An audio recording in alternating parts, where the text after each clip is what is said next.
안녕하세요. 오늘은 오랜만에 이제 전략 관련된 책을 살펴볼까 합니다. 중국의 마오쩌둥의 지구전론이라는 책입니다.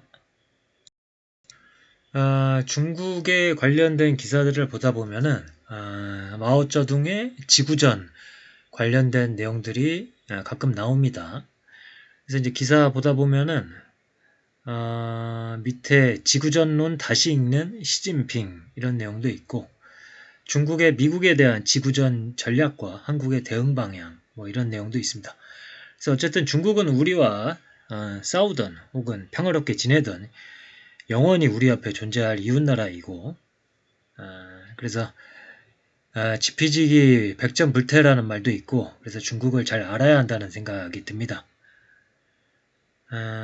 그리고 이제 지구전이라는 것도 사실은 뭐 어떤 국가의 외교 전략이라던가 그런 차원을 떠나서 어떤 경영 전략이라던가 개인의 삶에 있어서 전략적 선택에 있어서도 지구전을 수행해야 할 때가 있거든요. 그래서 오늘은 이 마오쩌둥의 지구전론을 살펴보면서 지구전의 본질은 무엇인가 한번 생각해보는 시간을 갖도록 하겠습니다. 오늘 참고하는 책은 전남대학교 아시아문화연구소 총서입니다. 마오쩌둥 주요 문선. 이 책을 참고하도록 하겠습니다. 이제 마오쩌둥의 이야기입니다. 중국은 속승할 수 있는가? 빠르게 승리할 수 있는가? 불가능하다. 항일전은 지구전으로 치러야 한다.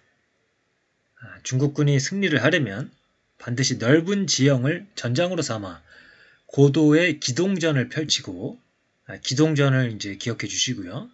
신속하게 전진, 후퇴, 집결, 분산할 수 있어야 한다. 이것은 대규모의 기동전을 의미하는 것이지 결코 참호를 깊게 파고 방책을 높이 구축하는 등 방어에만 의존하는 진지전을 의미하는 것은 아니다. 우리가 협소한 진지의 병력을 집결하여 소극적으로 소모전을 펼친다면 아군은 지리적, 경제적으로 유리한 조건을 상실하게 될 것이다. 제가 오늘 사용한 이미지들은 이 책의 내용과는 관련이 없는 이미지들입니다. 좀 심심할까 해서 이제 배경으로 깔아놨습니다. 항일전쟁은 왜 지구전이어야 하는가? 일본은 강대한 제국주의 국가다. 그러니까 현재 시점에서 강력한 국가이다. 중국이 일본을 조속히 이길 수 없는 원인이 바로 여기에 있다. 일본의 군사력과 경제력 그리고 정치 조직력이 비록 현재 강하기는 하지만 그러한 역량은 양적 방면에서 엄청나게 부족하다. 일본은 국토가 협소하며 인력, 군사력, 재력, 물력이 모두 결핍한 상태이기 때문에 장기간의 전쟁을 견뎌내지 못한다. 반면에 이제 중국을 봤을 때 우리는 여전히 약한 국가이며 군사력, 경제력, 정치 조직력 등 모든 반면에서 적보다 뒤떨어져 있다. 전쟁의 불가피성과 중국이 속승할 수 없는 이유는 바로 이러한 요인에도 기인한다. 일본은 국토가 협소하며 인력, 군사력, 재력, 물력이 모두 결핍한 상태이기 때문에 장기간의 전쟁은 견뎌내지 못한다. 반면에 중국은 광활한 국가다. 넓은 국토와 풍부한 물자 그리고 엄청난 인적 자원은 장기간의 전쟁을 충분히 수행할 수 있게 해준다. 전쟁이 장기화되면 반드시 상반된 변화가 일어날 것이다. 전략적 결전을 피하고 후위를 도모한다면 청산이 남아있을진데 뗄나무가 걱정이랴는 말과 같이 비록 토지의 일부를 상실한다 해도 나머지 광대한 지역에서 머물면서 국내 상황의 호전과 국제적인 원조의 증대 및 적의 내부 붕괴를 촉진시킬 수 있으며 그렇게 때를 기다리는 게 바로 항일전쟁의 최상책이다. 일찍이 러시아는 결전을 피하고 용감하게 퇴각함으로써 한 시대를 주름잡았던 나폴레옹을 패배시킨 바 있다. 지금 중국도 이를 본받아야 한다. 이제 시간이 지날수록 일본이 불리해지기 때문에 일본은 속결 전략을 취하고자 할 것이고 반면에 중국은 의도적으로 지구전 전략을 취해서 후위를 도모해야 한다고 이야기를 하고 있습니다.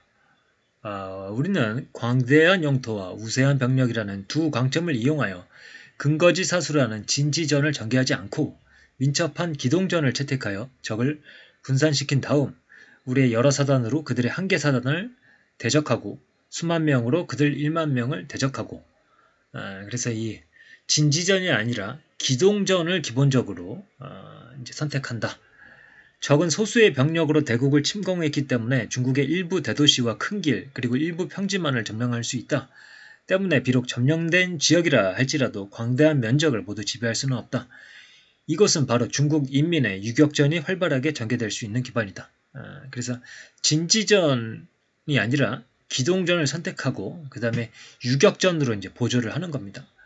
작전 방침을 한마디로 말하자면 외곽 전선에서의 속전속결식 공격전이라고 할 수 있겠다. 이것은 우리의 전략 방침인 외곽 전선에서의 지구전식 방어전과 상반되는 것이지만 사실은 바로 그러한 전략을 실천하기 위해 필요한 작전 방침인 것이다. 그래서 이제 지구전이라는 것은 전략적인 것이고 그 밑에 전술적인 작전 측면에서의 방침들, 이것은 이제 기동전이나 유격전을 통한 공격을 행한다. 공격을 통해서 상대를 소모시킴으로써 지구전을 승리로 가져가겠다라는 이제 마오쩌둥의 포석입니다. 그래서 이제 다시 한번 정리를 하자면 항일 전쟁의 작전 형식 중에서 가장 중요한 것은 기동전이고 그 다음으로는 유격전이다. 우리가 이렇게 말하는 이유는 전쟁의 운명을 해결하기 위해서는 주로 정규전, 특히 그 중에 기동전에 의존해야 하며 유격전은 이토록 중요한 책임을 담당하기에는 현재로서는 역불급이기 때문이다. 현재로서는 부족하다. 그러나 이것은 항일전쟁 중 유격전이 차지하는 전략적 지위가 중요하지 않다는 말이 결코 아니다. 전체 항일전쟁 과정에서 유격전의 지위는 기동전 바로 다음으로 아주 중요한 것이다. 유격전이란 보조 없이는 결코 승리를 쟁취할 수 없다. 이 말은 유격전이 기동전으로 발전해 나가야 한다는 전략적 임무까지 포함한다는 의미다. 장기적인 잔혹한 전쟁 와중에서 유격전은 원래 위치에 머물러 있어서만은 안되며 반드시 기동전까지 발전되어야 한다. 그러니까 이제 유격전을 통해서 훈련도 될 것이고, 그 다음에 이제 군사들을 좀 더 키워나가서 이제 숫자상의 이제 물량을 이제 확보를 한 다음에 이를 발판으로 기동전을 행할 수도 있겠죠. 반대로 이제 정규군도 분산되면 유격전으로 이제 상계에서 전개를 하는 것이고, 다시 직비하라면 기동전을 펼쳐야 한다. 이렇게 이야기를 하고 있습니다.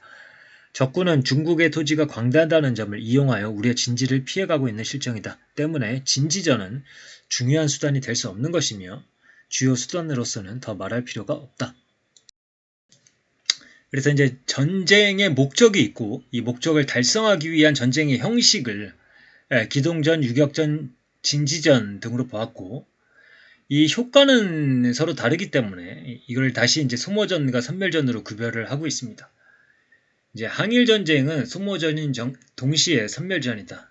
그래서 이제 전투에 있어서는 선멸전을 목표로 하지만 이제 장기간에 걸쳐서 소모전을 시행을 해서 상대를 이기겠다. 이렇게 이야기를 하고 있습니다. 그래서 이제 주력군은 모든 유리한 장소에서 선멸전을 전개하도록 노력을 해야 된다. 그리고 유격대 역시 유리하지는 않기 때문에 이제 단순 소모전을 전개하지 않을 수 없겠지만 유리해질 경우에는 이제 선멸성의 작전으로 전개하도록 노력을 해야 된다.